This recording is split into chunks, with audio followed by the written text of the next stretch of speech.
Hello student, मैंने Sunny sir आपका Ambedkar classes पुरानी में स्वागत करता हूं। जैसा कि आप लोग जानते हैं कि 70 आएगी 70 जाएगी, पर सफलता आपको अम्बेडकर क्लास ही दिलाएगी। चलिए आज मैं क्लास टेन केमिस्ट्री का 50 मोस्ट इम्पोर्टेंट क्वेश्चन करवाने वाला हूं। चलिए आगे बढ़ते हैं। तो इस अ, चलिए फर्स्ट क्वेश्चन की ओर बढ़ते हैं। तो फर्स्ट क्वेश्चन में क्या करा कि लेड नाइट्रेट के चूर्ण का एक प्रश्नली में लेकर गर्म करने पर भूरे रंग का धुआं उत्सर्जित होता है। यह धुआं क्या होता है? तो ये धुआं जो होता है आपका, हाँ, ये जो धुआं होता है ना, ये धुआं जो होता है आपका क्या होता है? तो ये आपका धुआं जो होता है, ये जो आपका धुआं होता है, ये क्या होता है? तो ये आपका सही जवाब होगा NO2 गैस का, है ना, NO2 गैस का। चलिए नेक्स्ट क्वेश्चन की ओर बढ़ते हैं। तो नेक्स्ट क्वेश्चन क्या कर रहा है? नेक्स्ट क्वेश्चन कह रहा है क्या कि CaCO3 arrow CaO plus CO2 किस प्रकार की अभिक्रिया? तो ये आपका क्या होगा? ये आपका क्या होगा? तो ये आपका अपघटन अभिक्रिया होगा। क्या होगा? अपघटन अभिक्रिया होगा। चलिए नेक्स्ट क्वेश्चन की ओर बढ़ते हैं। तो नेक्स्ट क्वेश्चन क्या कहता है? नेक्स्ट क्वेश्चन कह रहा है क्या कि निम्नलिखित में से कौन से अपकारक है? निम्नलिखित में कौन से अपकारक है? तो निम्नलिखित में कौन सा अपकारक है? तो आपका क्या होगा?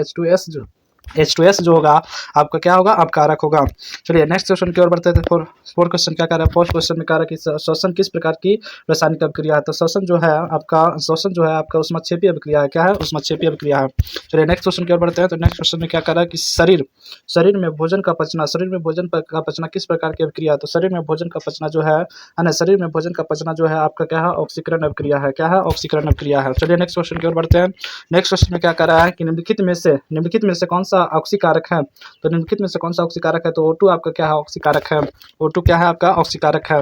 चलिए बताइए अगला क्वेश्चन क्या कर रहा है? हालांकि भौतिक परिवर्तन है। तो भौतिक परिवर्तन जो होता है आपका क्या होता है? भौतिक परिवर्तन जो होता है आपका अस्थायी परिवर्तन होता है। क्या होता है? अस्थायी परिवर्तन होता है। चलिए 8 नंबर क्वेश्चन देखते हैं। तो 8 नंबर क्वेश्चन क्या कर रहा है कि निम्नलिखित में से कौन सी ऑक्सीकरण की क्रिया नहीं है? तो निम्नलिखित में कौन सी ऑक्सीकरण की क्रिया नहीं है? तो अवक्षेपण जो है ऑक्सीकरण की क्रिया नहीं है। चलिए अगले क्वेश्चन की ओर बढ़ते हैं। 9 नंबर क्या कर रहा है? 9 नंबर कह रहा है कि 2Mg plus O2 arrow 2MgO या किस प्रकार की अभिक्रिया का उदाहरण है? तो ये आपका क्या होगा? है ना, ये जो होगा आपका क्या? संयोजन अभिक्रिया का उदाहरण है। किस अभिक्रिया का उदाहरण है? संयोजन अभिक्रिया का उदाहरण है। चलिए नेक्स्ट क्वेश्चन की ओर बढ़ते हैं। 10 नंबर क्वेश्चन क्या कर रहा है कि अंगूर का किण्वन एक क्या है? चलिए बात करते हैं अंगूर का किण्वन करना एक क्या है? तो अंगूर का किण्वन करना एक आपका क्या है? तो ये आपका एक रासायनिक परिवर्तन है। क्या है? आपका एक रासायनिक परिवर्तन है। चलिए नेक्स्ट क्वेश्चन की ओर बढ़ते हैं। तो नेक्स्ट क्वेश्चन क्या कर रहा है? नेक्स्ट क्वेश्चन क्या कर रहा है कि लेड नाइट्रेट का पोटेशियम आयोडाइड के विलयन को मिलाने पर अवक्षेप बनता है। यह अवक्षेप का रंग कैसा होता है? तो इस अवक्षेप का रंग जो होता है आपका क्या होता है? पीला होता है। क्या होता है? पीला होता है। चलिए अगला क्वेश्चन की ओर बात करते हैं हम। तो अगला क्वेश्चन में क्या कर रहा है? निम्नलिखित में से कौन सा रिडॉक्स अभिक्रिया है? तो निम्नलिखित में से कौन सा रिडॉक्स अभिक्रिया है? तो इसका सही जवाब होगा, है ना, इसका सही जवाब होगा H2 प्लस Cl2 बराबर 2HCl। चलिए नेक्स्ट क्वेश्चन की ओर बढ़ते हैं। नेक्स्ट क्वेश्चन क्या कर रहा है? 13 नंबर क्वेश्चन क्या कहता है? 13 नंबर कह रहा है क्या? 13 नंबर कह रहा है कॉपर के चूर्ण को वायु में गर्म करने पर उसके सतह पर कॉपर ऑक्साइड का एक परत जम जाता है। इस परत का रंग कैसा होता है? तो इस परत का रंग जो होता है ना, इस परत का रंग जो होता है आपका क्या होता है? काला होता है। कैसा होता है? काला होता है। चलिए नेक्स्ट क्वेश्चन की ओर बढ़ते हैं। तो नेक्स्ट क्वेश्चन क्या कह रहा है? नेक्स्ट क्वेश्चन कह रहा है कि मैग्नीशियम की रिबन को रेगमास से रगड़कर दहन प्रक्रिया की जाती है क्योंकि क्यों क्यों ये क्यों किया जाती है ये क्यों की जाती है? तो आपको सही जवाब देना है। इसका सही जवाब होगा आपका, है ना, इसका सही जवाब होगा आपका मैग्नीशियम रिबन की सतह पर से मैग्नीशियम को हटाया जाता है ना। मैग्नीशियम ऑक्साइड की पतली परत को क्या किया जाता है? हटाया जाता है। चलिए नेक्स्ट क्वेश्चन की ओर बढ़ते हैं। तो नेक्स्ट क्वेश्चन क्या कर रहा है? नेक्स्ट क्वेश्चन कह रहा है कि नमक के घोल में सिल्वर नाइट्रेट का घोल डालने पर दही जैसा अवक्षेपण उत्पन्न होता है। यह कौन सी अभिक्रिया है? तो ये जो आपका है कौन सी अभिक्रिया? तो ये आपका क्या होगा? अवक्षेपण अभिक्रिया होगा। क्या होगा? अवक्षेपण अभिक्रिया होगा। चलिए नेक्स्ट क्वेश्चन की ओर बढ़ते हैं। तो नेक्स्ट क्वेश्चन क्या कह रहा है? नेक्स्ट क्वेश्चन कह रहा है कि मैग्नीशियम के दहन से फलस्वरूप मैग्नीशियम ऑक्साइड की प्राप्त किया जाता है। तो इस ऑक्साइड का रंग कैसा होता है? तो इस ऑक्साइड का रंग जो होता है आपका क्या होता है? उजला होता है। कैसा होता है? उजला होता है। चलिए नेक्स्ट क्वेश्चन की ओर बढ़ते हैं। तो नेक्स्ट क्वेश्चन क्या कह रहा है? क्या कि जिस अभिक्रिया में अवक्षेप का निर्माण होता है उस अभिक्रिया को क्या कहते हैं?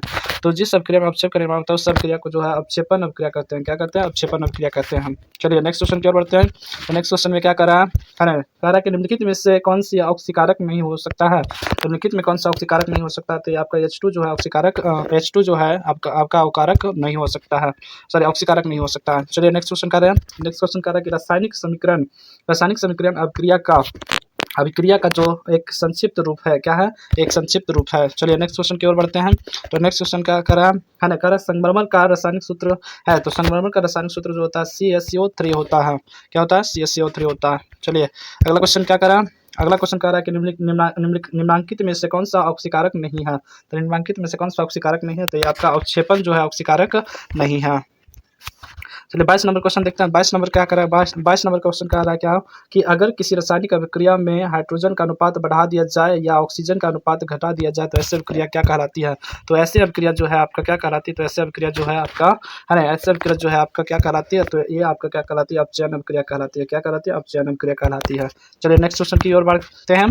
तो नेक्स्ट क्वेश्चन क्या कर रहा है ना, कह रहा है कि सूर्य का प्रकाश की उपस्थिति में पौधे CO2 तथा H2O में अपना भोजन ग्लूकोज तैयार करते हैं। यह निम्न में से कौन सी क्रिया है? तो ये कौन सी क्रिया है? तो ये आपका क्या है? तो ये आपका क्या होगा? ये आपका जो होगा प्रकाश रासायनिक अभिक्रिया है। क्या होगा? प्रकाश रासायनिक अभिक्रिया होगा, है ना। यह क्या होगा? आपका प्रकाश रासायनिक अभिक्रिया होगा। चलिए अगला क्वेश्चन बढ़ते हैं। कारण निम्नांकित में से कौन सूर्य प्रकाश का अपघटित हो जाता है। निम्नांकित में से कौन सूर्य के प्रकाश में अपघटित हो जाता है, तो ये आप सही जवाब होगा AgBr। चलिए अगला क्वेश्चन कहता है, अगला क्वेश्चन क्या है कि चूना पत्थर को ऊष्मा देने पर CaO और CO2 प्राप्त होता है। इस अभिक्रिया को क्या कहते हैं? तो चूना पत्थर, ये जो इसका सही जवाब होगा वियोजन अभिक्रिया हो जाएगा। क्या हो जाएगा? वियोजन अभिक्रिया हो जाएगा। चलिए 26 नंबर क्वेश्चन क्या कर रहा है? तो 26 नंबर क्वेश्चन कह रहा है कि अगर गर्म CuO पर H2 गैस प्रवाहित किया जाए तो परत किस रंग का हो जाएगा।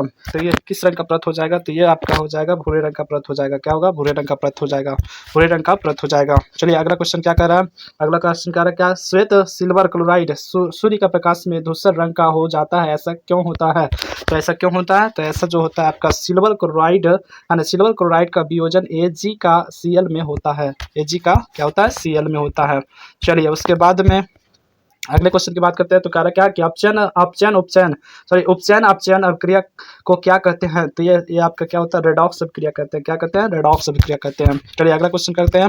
अगला नेक्स्ट क्वेश्चन क्या कह रहा है कि मैग्नीशियम रिबन के वायु में दहन के फलस्वरूप श्वेत पदार्थ मैग्नीशियम ऑक्साइड बनाता है। इस अभिक्रिया में Mg क्या होता है? तो इस अभिक्रिया में जो Mg क्या होता है? तो इस अभिक्रिया में जो होता है आपका क्या होता है? उपचयन होता है। क्या होता है? उपचयन होता है, उपचयन होता है। चलिए अगला क्वेश्चन कर रहा है 30 नंबर क्वेश्चन क्या कर रहा है कि संक्षारण किस प्रकार की अभिक्रिया है। तो संक्षारण जो है आपका उपचयन अभिक्रिया है। क्या है? उपचयन अभिक्रिया है। तो संक्षारण जो है आपका उपचयन अभिक्रिया है। चलिए अगला क्वेश्चन कह रहा है कि मैग्नीशियम रिबन का वायु में दहन एक क्या है? मैग्नीशियम रिबन में वायु का दहन एक क्या है? तो आपका एक रासायनिक परिवर्तन है। क्या है? एक रासायनिक परिवर्तन है। चलिए 32 नंबर क्वेश्चन देखते हैं। तो 32 नंबर कह रहा है कि प्राकृतिक गैसों का दहन किस प्रकार की अभिक्रिया है।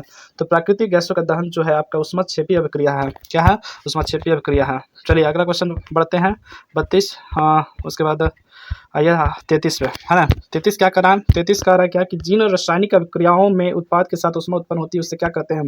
तो उत्पाद के साथ जो ऊष्मा उत्पन्न होती है उससे हम क्या कहते हैं? ऊष्माक्षेपी अभिक्रिया कहते हैं। क्या कहते हैं? उससे ऊष्माक्षेपी अभिक्रिया कहते हैं। क्या कहते हैं? ऊष्माक्षेपी अभिक्रिया कहते हैं। चलिए अगला क्वेश्चन करता है 34 नंबर क्वेश्चन क्या कहता है? 34 कह रहा है क्या कि मैग्नीशियम रिबन के दहन होने पर किस प्रकृति की लौ उत्पन्न होती है। किस प्रकृति की लौ उत्पन्न होती है? तो ये आपका होता है श्वेत और चमकदार होता है। क्या होता है? श्वेत और चमकदार होता है। चलिए अगला क्वेश्चन की ओर बढ़ते हैं। तो 35 कह रहा है क्या जिंक तथा लेड कॉपर के अपेक्षा जिंक तथा लेड जो होता है कॉपर के अपेक्षा जो होता है अधिक अभिक्रियाशील होता है। क्या होता है? अधिक अभिक्रियाशील होता है, अधिक अभिक्रियाशील होता है। चलिए 36 नंबर क्वेश्चन कर रहे हैं। 36 नंबर का निम्नांकित में ऊष्माक्षेपी अभिक्रिया कौन है? निम्नांकित में कौन सा ऊष्माक्षेपी अभिक्रिया कौन है? तो ये आपका होगा CaO2 एरो CO2 प्लस ऊष्मा। चलिए नेक्स्ट क्वेश्चन क्या है? 37 नंबर क्वेश्चन क्या कर रहा है? तो 37 नंबर का रहा है क्या? 37 नंबर का क्या कि वे अभिक्रियाएं जिनमें अभिकारकों के बीच आयन का आदान प्रदान होता है उसने क्या कहते हैं? अभिकारकों के बीच में जो आयन आदान प्रदान होता है उसको हम क्या कहते हैं? तो उसे हम है ना द्विविस्थापन अभिक्रिया कहते हैं। क्या कहते हैं? द्विविस्थापन अभिक्रिया कहते हैं। चलिए 38 नंबर क्वेश्चन देखते हैं। तो 38 नंबर क्या कर रहा है? 38 नंबर का निम्नांकित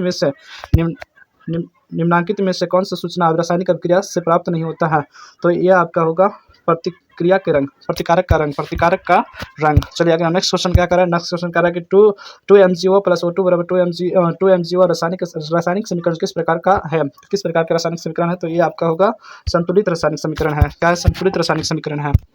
चलो बेरियम, अगला क्वेश्चन क्या कह रहा है, अगला क्वेश्चन कह रहा है कि बेरियम हाइड्रोक्साइड और सोडियम क्लोराइड को 2:1 के अनुपात में मिलाने पर पात्र ठंडा हो जाता है, तो यह किस अभिक्रिया का उदाहरण है, तो ये किस अभिक्रिया का उदाहरण है, तो ये आपका होगा ऊष्माशोषी अभिक्रिया का उदाहरण होगा, ऊष्माशोषी अभिक्रिया का उदाहरण होगा। चलिए 41 नंबर क्वेश्चन देखते हैं क्या कि Fe2O + Al2O3 + 2Fe अभिक्रिया किस प्रकार की है, तो किस प्रकार की अभिक्रिया है, तो ये आपका होगा है ना विस्थापन अभिक्रिया होगा। क्या होगा, विस्थापन अभिक्रिया होगा। चलिए 32 नंबर क्वेश्चन क्या कर रहा है, 32 नंबर कह रहा है कि किस अभिक्रिया में भाग लेने वाले पदार्थ को क्या कहलाता है, तो किसी अभिक्रिया में भाग लेने वाले पदार्थ जो है, किसी अभिक्रिया में भाग लेने वाले पदार्थ जो है क्या कहलाता है, तो ये आपका है ना, ये आपका क्या कहलाता है, अभिकारक कहलाता है। क्या कहलाता है, अभिकारक कहलाता है। चलिए अगला क्वेश्चन की ओर बढ़ते हैं, तो कारण निम्नलिखित में से कौन सी सही नहीं है, निम्नलिखित में से कौन सी सही नहीं है, तो ये आपका होगा दहन और शोषण ऑक्सीकरण का उदाहरण है। चलिए इसके बाद 44 यानी 44 नंबर देखते हैं, तो 44 नंबर कह रहा है क्या कि अभिक्रिया CuO + H2 बराबर क्या है, Cu + H2O किसका अपचयन होता है, तो किसका अपचयन होता है, तो ये आपका होगा CuO का यानी कॉपर ऑक्साइड का क्या होता है, अपचयन होता है। चलिए नेक्स्ट क्वेश्चन क्या कर रहा है, नेक्स्ट क्वेश्चन कह रहा है कि वह अभिक्रिया जिसमें 2 या 2 से अधिक ऑक्सीकारक मिलकर एकल उत्पाद का निर्माण करता है उससे क्या करते हैं, तो एकल उत्पाद का निर्माण करता है तो उससे क्या करते हैं, तो उससे आपका क्या करते हैं, संयोजन अभिक्रिया करते हैं। क्या करते हैं, संयोजन अभिक्रिया करते हैं। चलो 46 नंबर कह रहा है, 46 नंबर कह रहा है कि जब अभिकारक है ना, जब अभिकर्मक टूटकर छोटे छोटे उत्पाद उत्पन्न करते हैं तो उसे क्या करते हैं, तो उसे क्या करते हैं, तो वियोजन अभिक्रिया करते हैं। क्या करते हैं, वियोजन अभिक्रिया करते हैं। चलिए अगला क्वेश्चन क्या कर रहा है, अगला क्वेश्चन कह रहा है निम्नलिखित में से कौन सी अभिक्रियाओं का युग्म हमेशा साथ साथ होता है, तो ये आपका हो गया है ना उदासीनिक, ये जो आपका हो जाएगा, इसका सही जवाब हो जाएगा आपका है ना, इसका सही जवाब होगा उदासीनीकरण और विस्थापन, है ना, उदासीनीकरण और विस्थापन। चलिए नेक्स्ट क्वेश्चन क्या कर रहा है, 48 नंबर का हो रहा है, 48 नंबर क्वेश्चन क्या कर रहा है ना, कह रहा है कि नीचे दी गई अभिक्रिया का संबंध में कौन सा कथन असत्य है। अभिक्रिया आपका क्या है, तो अभिक्रिया आपका है ना, अभिक्रिया आपका क्या है, PD है ना, क्या है 2PD plus C arrow 2PD plus क्या है PB प्लस क्या CO2 है, तो ये आपका क्या होगा, इसका सही जवाब हो जाएगा आपका है ना, इसका सही जवाब आपका हो जाएगा क्या होगा, इसका सही जवाब हो जाएगा है ना, इसका सही जवाब क्या होगा, तो इसका सही जवाब आपका D होगा, ऑप्शन नंबर D होगा, इनमें से सभी, इसका सही इनमें से सभी।